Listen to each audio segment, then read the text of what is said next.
Hi hello నమస్తే welcome to Vikram TV నేను మీ anchor పప్పు ఈ రోజు మనతోని రవీందర్ గారు ఉన్నారండి. తను health advisor and world record holder and health మీద వచ్చే ఇష్యూస్ ఏంటిది అండ్ మనం ఎలాంటి ఫుడ్ తీసుకోవాలి, ఎలాంటి ఫుడ్ తీసుకోవడం వల్ల మనకు డిసీజెస్ వస్తున్నాయి, ఎలాంటి ఇష్యూస్ వస్తాయో ఇప్పుడు మనం రవీందర్ గారిని అడిగి తెలుసుకొని ప్రయత్నిద్దాం. నమస్తే సార్. నమస్తే.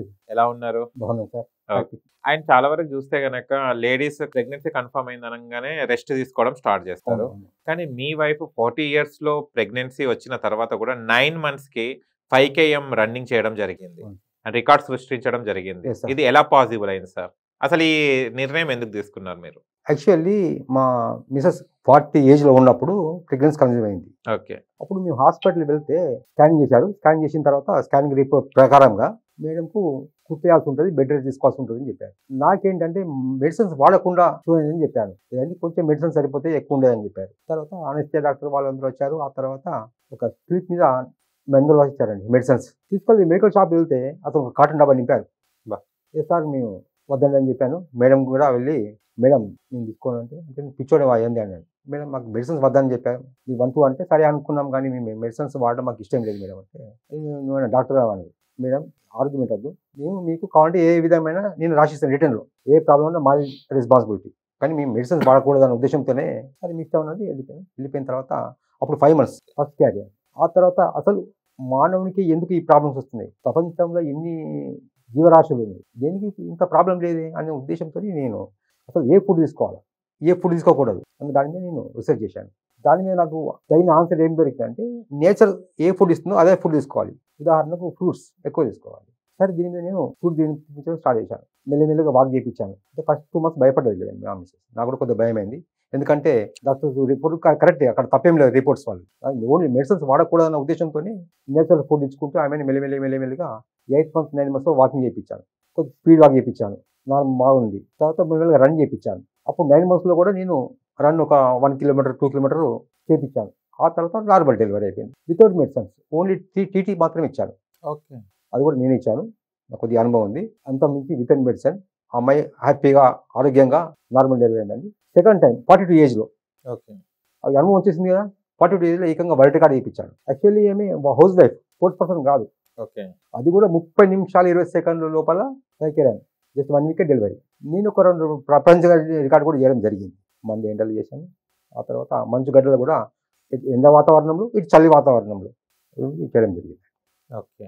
ఇది మెయిన్ ఏంటంటే మనం తీసుకునే ఆహారమే మన మీద 80% ప్రభావం చూపిస్తుంది. మిగతా 20% మన చుట్టుపక్కల ఉన్న వాతావరణం. కానీ రన్నింగ్ చేసేటప్పుడు కానీ ఏం ప్రాబ్లం కాలేదా అండి? అసలు కదులుతూనే ఏమైనా బరువు ఎత్తుతూనే మనకు అబార్షన్ అవుతుందని భయపడుతుంటారు ప్రెగ్నెన్సీ అప్పుడు.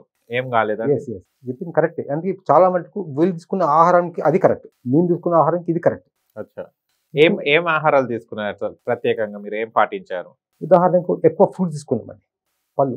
ఇంకోటి ఏంటంటే రీప్రొడక్షన్ జరిగేది తినాలా. ఉదాహరణకు జామ పండు ఉంది, విత్తులు తీసుకపోయి మళ్ళీ భూమి మీద వేస్తే మళ్ళీ మొలకొస్తుంది. అవును. అంటే నా ప్రాణం ఉన్నది అని అర్థం. అలాంటి ఇప్పుడు ఉదాహరణకు మనము గ్రేప్స్ ఉన్నాయి, గ్రీన్ గ్రేప్స్, అది కరెక్ట్ కాదు. మామిడి పండు ఉంది, మళ్ళీ మనం తిన్న తర్వాత పడేస్తే మొలకొస్తుంది. అవును. అలాంటిది తినడం వల్ల ఏంటంటే మనం హెల్త్ బాగుంటుంది అన్నమాట. అందులో ప్రాణం ఉంటుంది. ఆ ప్రాణం కనుక మనం తీసుకుంటే మన ప్రాణం బాగుంటుంది. మెయిన్ ఇదన్నమాట. ఉదాహరణకు మీరు చూడండి, ఆపిల్ చూడండి, మంచి స్మెల్ వస్తుంది, అవునా? అవును. చెడు స్మెల్ రాదు. జామ పండు చూడండి, మంచి స్మెల్ వస్తుంది. పండ్లు ఏది వాళ్ళు తీసుకోండి, మంచి స్మెల్ వస్తాయి మనకు.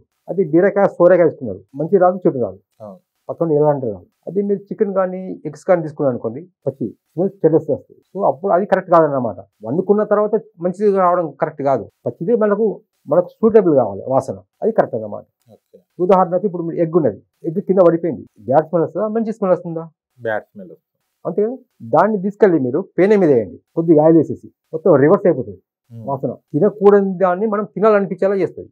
అవును. సో అక్కడ మనం మోసపోతున్నాం, మనమే మోసం తీసుకుంటున్నాం. ఎగ్ తినొద్దా సార్ మళ్ళీ మీ ప్రకారం? హెల్త్ కి మంచిదని చెప్తుంటారు కదా, మార్నింగ్ ఒక మిల్క్ అండ్ ఎగ్ తాగాలని చెప్తుంటారు కదా. ఎస్ అలా ప్రోటీన్ ఉంటుంది వాస్తవమే, కానీ నష్టం కూడా జరుగుతుంది దాంతో. ఉదాహరణకి ఏంటంటే చెడు బ్యాక్టీరియా ఎగ్ లోపల ఎక్కువ ఉంటుంది. అది ఇప్పుడు మనకు ప్రజెంట్ కొద్దిగా మనకు నష్టం కనిపించదు, లాంగ్ టైంలో మనకు నష్టం ఇస్తుంది. ఉదాహరణకు స్మోక్ చేస్తారనుకునే వాళ్ళు మనకి ఏమనిపించదు, లాంగ్ టర్మ్లో ప్రాబ్లం వస్తుంది. అంటే సిగరెట్లో ప్రోటీన్స్ ఏమి ఉండవు, కానీ ఆ ఎఫెక్ట్ అనేది ఇప్పుడు ఉండదు, లాంగ్ టైంలో ఉంటుంది. అది కొడుకుంటారు అంతే. ఉదాహరణకు మీరు పెద్ద పెద్ద పహిల్ వాళ్ళు కావచ్చు, లేకపోతే జిమ్ చేసే వాళ్ళు కావచ్చు, పచ్చి కూడా తింటారు చూడండి, వాళ్ళ లైఫ్ తక్కువ ఉంటుంది. అవునా? మీరు చూడండి, యోగా చేసే వాళ్ళు చూడండి 90 బతుకుతారు, చూసే ఉంటారు.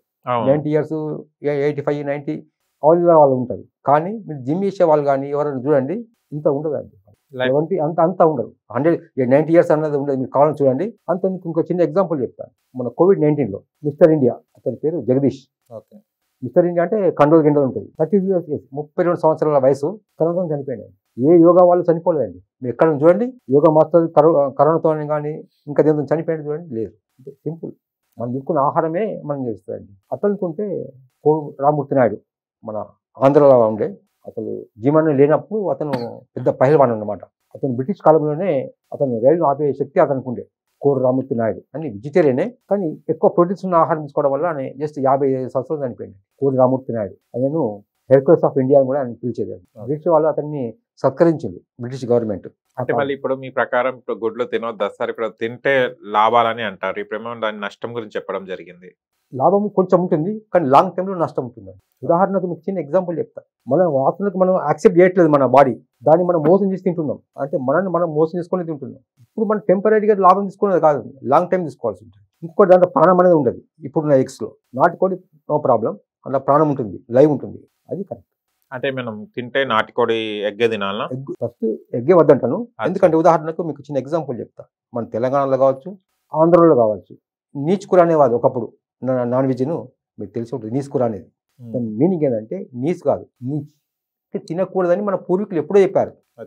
సో ఏమైంది ఇప్పుడు ఫారెన్ కల్చర్ అలవాటు చేసుకొని మనము మెల్లమెల్లగా వాటిని తినడం వల్ల మెల్లమెల్లగా మనకు రోగాలు స్టార్ట్ రావడం కూడా అదే అంతే.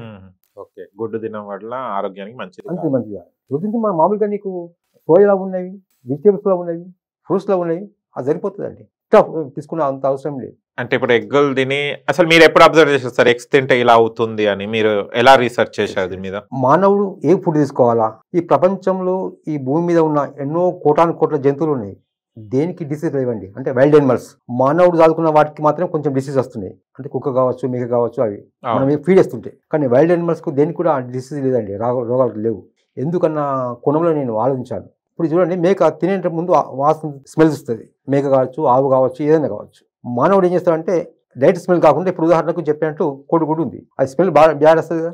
అవును. సో దాన్ని మనం తెలివి ఉపయోగించి ఆ ఎనిమల్స్ వైల్డ్ యానిమల్స్ తెలివి ఉపయోగించి ప్రకృతి ఏమి ఇచ్చిందో అది మాత్రమే తింటాయి. మనకి కొద్ది తెలివి ఎక్కువ ఉంది కాబట్టి ఏం చేస్తాడంటే అది పెనె మీద వేసుకొని వంట చేసుకొని దాన్ని రివర్ట్ చేసుకుంటాడు. తినకూడని దాన్ని తినిపించేలాగా చేసుకొని తింటాడు. ఓకే, అది వెంటనే నీకు డిసీజ్ అనేది రాదు, లాంగ్ టైంలో మెల్లమెల్లగా వస్తుంది, అంతే సింపుల్. కానీ దాని మీద అబ్జర్వ్ చేయరు ఎవరు, అసలు అబ్జర్వ్ చేయరు. దాంట్లో కొంచెం ప్రోటీన్ ఉంది కాబట్టి ఏం చేస్తారు, ప్రోటీన్ ఉంది కాబట్టి ఇది బాగానే ఉందని చెప్పి సైన్స్ తెలుస్తుంది. దాన్ని బట్టి ఏం చేస్తారు, అన్ని తినడం స్టార్ట్ చేసిండ్రు. మరి ఏ ప్రపంచంలో ఏ జంతువులు లేని రోగాలు మానవునికి ఎందుకు వచ్చినాయి? ఓకే, అవునా కదా, సింపుల్. వైల్డ్ యానిమల్స్ కు చూడండి మీరు, చీతా ఉంటుంది, అది 100 కిలోమీటర్ స్పీడ్ తోని జింకను పట్టుకునే ప్రయత్నం చేస్తుంది. జింక కూడా 100 కిలోమీటర్స్ స్పీడ్ ఉంటుంది. అప్పుడప్పుడు మీరు చూడండి డిస్కవరీ కావచ్చు, జియోగ్రఫీలో కావచ్చు, పడిపోతుంది జింక, పడిపోయి లేచి మళ్ళీ ఉరుకుతుంది. అదే మనం బాత్రూమ్ పడిపోతే ఫ్రాక్చర్, సింపుల్. ఎందుకు? అది తీసుకునే ఫుడ్ న్యాచురల్ ఫుడ్, మనం తీసుకునేది మనం తెలుగు ఉపయోగించి తింటున్నాం. అది ప్రకృతి ఇచ్చిన ఫుడ్ తిని అది హాయిగా ఉంటుంది. ఇక్కడ కూడా దానికి ఫ్రాక్చర్ అనేది ఉండదు. ఒకవేళ గాయమైనా కానీ వెంటనే మానిపోతుంది అండి, హాస్పిటల్లో ఉండదు.